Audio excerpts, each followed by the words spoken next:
भवानीपुर नामक एक गांव था। उस गांव में बरगद का एक पेड़ था।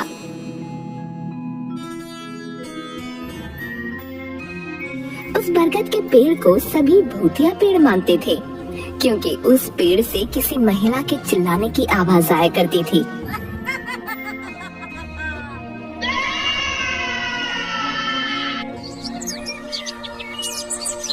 बिरजू, तुझे पता है कल शाम भूतिया पेड़ के पास से गुजर रहा था। बेचारा इतना डर गया कि बुखार चढ़ गया है उसे। क्या जरूरत थी रात के वक्त वहाँ से गुजरने की? गलती करेगा तो सजा तो मिलेगी ही। हाँ, ये तूने सही कहा। बिरजू वहाँ से चला जाता है। अचानक रात में उसके बेटे गोलू की तबीयत बहुत खराब हो जाती है। सुनिए जी, जल्दी जाइए और गोलू के लिए दवा लेकर आइए। हाँ, चला तो जाऊंगा, मगर इस वक्त गांव में नहीं मिल पाएगी दवा। मुझे बहुत दूर जाना पड़ेगा। हाँ तो जाइए ना, वरना इसकी तबीयत और भी ज्यादा खराब हो जाएगी। बिरजू आधी रात में दवा लेने के लिए निकल जाता है। अरे रास्ते पर तो पेड़ टूट कर गिर गया है, आगे कैसे जाऊं? चाहे जो भी हो, जाना तो पड़ेगा ही। बिरजू वहाँ से निकलने की बहुत कोशिश करता है, मगर निकल नहीं पाता। इस रास्ते से जाना तो बहुत मुश्किल है। अब एक ही रास्ता बचा है, भूतिया पेड़ वाला रास्ता।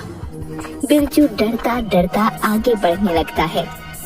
आज सुबह ही शाम की बात सुनी है, कहीं मेरे साथ भी वैसा ही ना हो जाए।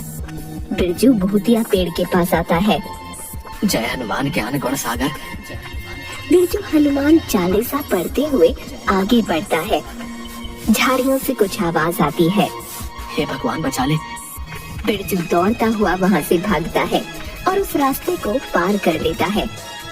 बच गया रे बाबा, बाल बाल बच गया। दवा लेकर बिरजू वापस आने लगता है। हे भगवान, एक आखिरी बार बचा ले, फिर कभी इस रास्ते पर नहीं आऊंगा। बिरजू भूतिया पेड़ के पास से गुजरने लगता है। भूत पिशाच निकट नहीं आवे, महावीर जब नाम सुनावे, नासे रोग। तभी अचानक उस पेड़ से एक महिला के रोने की आवाज आने लगती है। बचाओ, कोई मुझे बचाओ, बचाओ। आवाज सुन बिरजू डर के मारे कांपने लगता है।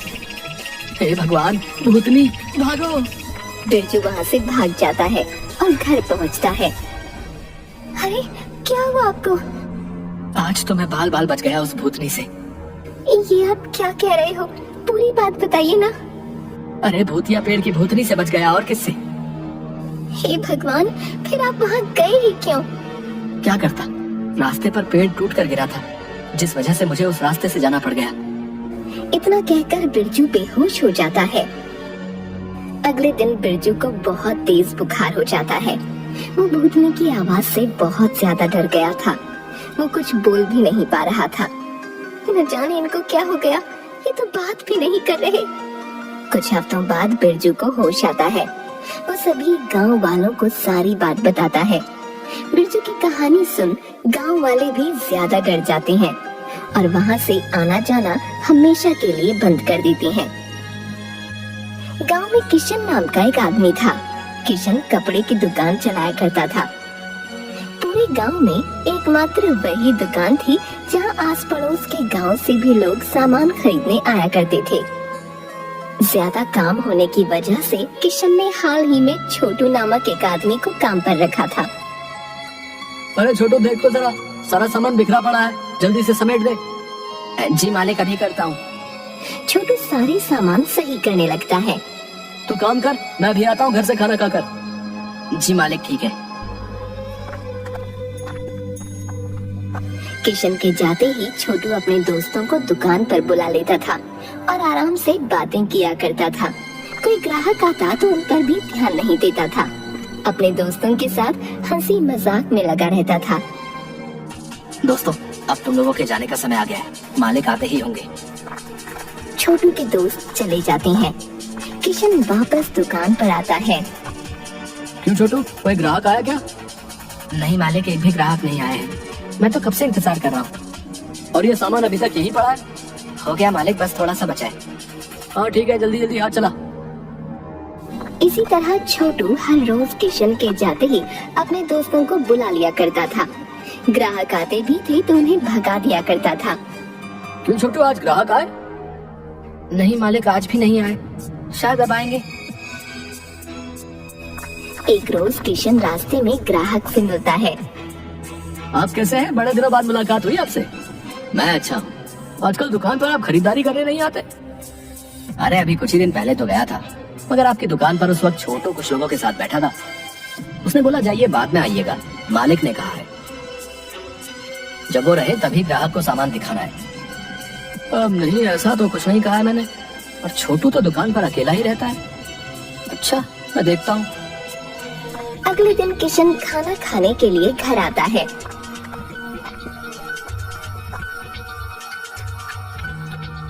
और तुरंत ही वापस दुकान की ओर निकल पड़ता है।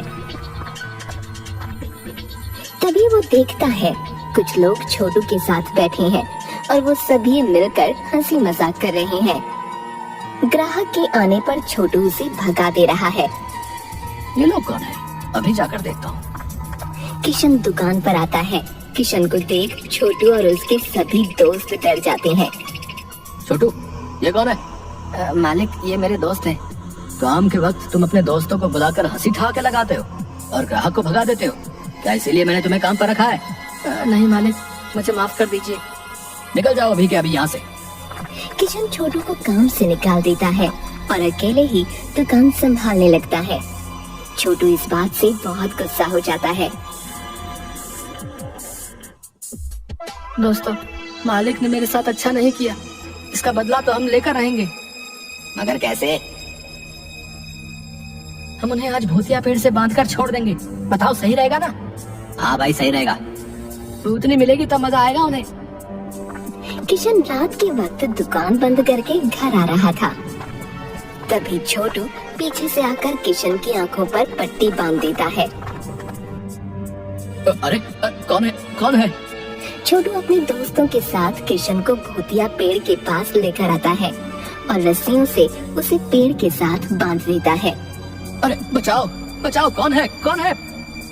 छोटू किशन की आंखों से पट्टी हटा देता है और वहाँ से भाग जाता है। कौन है? कौन है? आंखें खोलने पर किशन देखता है कि वो भूतिया पेड़ से बंधा है। हे भगवान, ये क्या किया इन लोगों ने? अब मैं क्या करूं? पेड़ से आवाज आनी शुरू हो जाती है। बचाओ, कोई मुझे बचाओ, बचाओ। किशन बहुत डर जाता है, मगर फिर भी हिम्मत करके वो रस्सियों को ढीला करने में लग जाता है। रस्सियां ढीली हो जाती हैं। वाह, रस्सियां तो ढीली हो गई हैं। अब इन्हें खोलना पड़ेगा। किशन रस्सियां खोलते खोलते उस पेड़ पर बंधा लाल धागा भी खोल देता है। चलो, रस्सियां भी खुल गई हैं। अब मैं आजाद हूँ। जैसे ही किशन रस्सियां खोलकर आजाद होता है, उसके सामने एक रोशनी दिखती है और उस रोशनी से एक खूबसूरत परी निकलती है। परी को देखकर किशन हैरान रह जाता है। तुम्हारा बहुत बहुत धन्यवाद, तुमने मुझे मुक्त कर दिया। मैं कुछ समझा नहीं। मैं एक परी हूँ। ये पेड़ कोई आम नहीं, जादुई पेड़ है। मैं इसी में कैद थी। एक राक्षस इस जादुई पेड़ की शक्तियाँ छीनना चाहता था। मैं ऐसा नहीं होने देना चाहती थी, इसीलिए मैंने उस राक्षस के साथ लड़ाई की। मगर अंत में उस राक्षस ने चालाकी की और मुझे इस जादुई पेड़ के साथ कैद कर दिया। उसने कहा, अगर ये जादुई पेड़ तुम्हें इतना प्रिय है तो हमेशा के लिए इसी के साथ रहो। किशन अपनी कहानी परी को बताता है। मैं तो बस रस्सियां खोल रहा था। शायद रस्सियां खोलने के साथ साथ लाल धागा भी खुल गया और आप मुक्त हो पाई। हाँ, इसी लाल धागे की मदद से उस राक्षस ने मुझे इस पेड़ में कैद किया था। इतना कहकर परी वहाँ से गायब हो जाती है। तभी जादुई पेड़ बोलता है, तुम्हारी वजह से अब मैं वापस अपनी शक्तियों का इस्तेमाल कर पाऊंगा। बताओ, तुम क्या चाहते हो? मैं बस इतना चाहता हूँ कि मुझे पता लगे कि ये सब मेरे साथ किसने किया। ठीक है, तुम जाओ। कल सुबह यहाँ आना। जिसने भी ऐसा किया होगा वो तुम्हें पेड़ पर लटका हुआ मिलेगा। जादुई पेड़ कुछ सोने के सिक्के किशन को देता है। किशन वो लेकर वहाँ से चला जाता है। उसी रात जादुई पेड़ अपनी शक्तियों से छोटू और उसके दोस्तों को अपनी ओर खींच लेता है।